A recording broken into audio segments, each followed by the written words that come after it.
Hi, my name's Sean. I work for Northwest London Pathology, and we've put together 4 short videos to help you understand and use a centrifuge. The idea of the videos is that you watch them ahead of a virtual training session with ourselves to help you gain some competency in using them. The first video will be an overview. We'll go through the basics of what a centrifuge is. We will talk you through the principles of it, and I will talk you through what the various bits and pieces are on a centrifuge. In the second video, we will go into a bit more depth and we will actually walk you through the process of spinning some blood samples so that you can see what they look like before, what they look like after centrifugation. We'll talk about what samples you should centrifuge and which ones you shouldn't, and we'll talk about balancing the centrifuge. In the third video, I will show you how I think you can use the centrifuge in your current practice in the phlebotomy centre or clinic where you work to understand, once you've collected samples from the patient, how you can centrifuge them and then place them into the bags and send them to the laboratory. It's not really going to take any more time or work than you're currently doing. And the fact that you now have a centrifuge and are trained to use it and can use it, you will actually reduce the amount of patients that need to be rebled because the results will be more accurate. So it's going to save time, it's going to be better for the patient, and it's going to save some plastic in terms of the path bags, which is a good thing. In the fourth video, we're going to walk through some basic maintenance, we're going to do some troubleshooting, we're going to walk through what to do if your sample breaks in the centrifuge and then show you where all your documentation is and how to contact us and report any incidents. So good. So let's get started. So the first video, like I said, the one you're watching right now, is what is a centrifuge, why do we need one, and what are the bits in it. So let me show you one.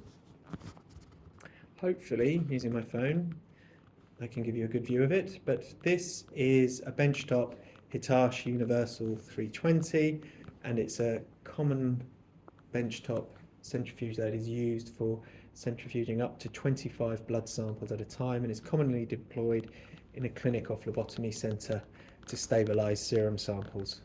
This may be the one that you are given, or you may also have a Hitachi Rotafix 32A. And they both weigh about 25 kilos.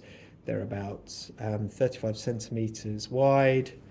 They're about 45 centimeters deep. They're about 25 centimeters high.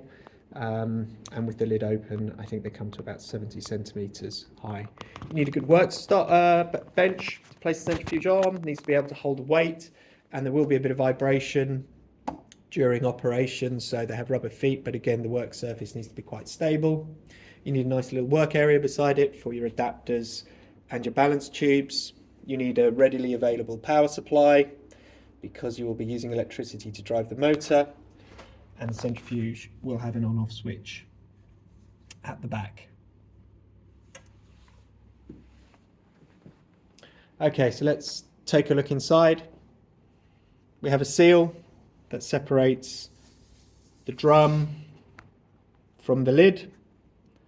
Within the drum, we have a rotor, and during use, the rotor will rotate at various speeds. I think yours will probably be set to 3,000 revolutions per minute, so it's going to be going at quite a lick. The rotor is obviously attached to the motor, which is underneath the drum. In use, the buckets, which are here and come out, will rotate through 90 degrees because of the centrifugal force that's been generated. So like I said, within the rotor we have 4 buckets. Each of the buckets has a biolid. If I can open it with one hand. The biolid should always be used and is there to help with if a sample should break, which doesn't happen very often, but it would contain the mess in one bucket and stop it spreading all over the centrifuge. So important that the biolids are used with every spin cycle.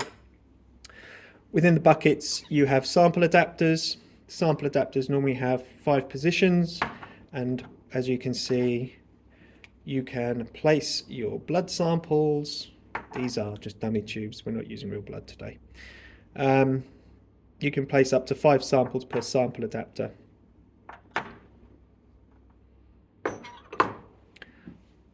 On the front of the centrifuge, you have the display unit. You have a knob to select different settings or to select a different time or spin a different amount of RPMs. We will have configured the centrifuge and locked it so that you will have one program.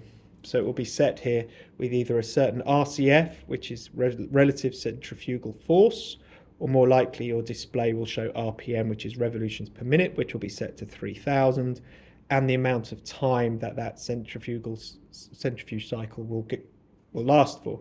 In this case, it will be set for 10 minutes. The relative centrifugal force will be based on the speed of the rotor and the diameter or the radius of the actual rotor. Right, so they are the basic components of a centrifuge. In the second video, we'll go into a lot more detail and actually physically spin some blood samples. But let's just talk a little bit about what a centrifuge does. So like I said, a centrifuge generates a centrifugal force, and that force will separate out the red cells and the white cells in the blood samples in your yellow top and rust-colored blood tubes provided by BD. It will separate the red cells and the white cells from the serum. The red cells will migrate to the bottom of the tube and will be locked in place by gel separator, and at the top of the tube you will have what remains, which is the serum, which is the bit we're interested in the path lab for your yellow top tubes and your rust-colored top tubes. By using the centrifuge in the center where you are stabilizing this sample a lot more quickly than we can by waiting for it to come to the laboratory. This will mean the results are more accurate. It will reduce the amount of rebleeds and having to recall patients, and it will also mean that you can just use fewer path bags because we can send these samples together in one batch, so you'll be reducing the amount of plastic. So that's why we're asking you to do this. And that is basically it for the first video. I just wanted to give you a quick overview on what a centrifuge was, why we were going to use it, the principles, and what the bits inside it were. In the second video, like I said, we're going to go into more detail. We're going to actually show you the yellow tops and the rust tops before and after centrifugation. I'm going to walk you through the actual process and balance them. And then there'll be further videos after that. And it's important that you watch these videos a couple of times because we're going to be asking questions in the virtual training session and you have the opportunity to ask us any. So once again, thank you very much for your time and hopefully I'll see you in the next video. Bye-bye.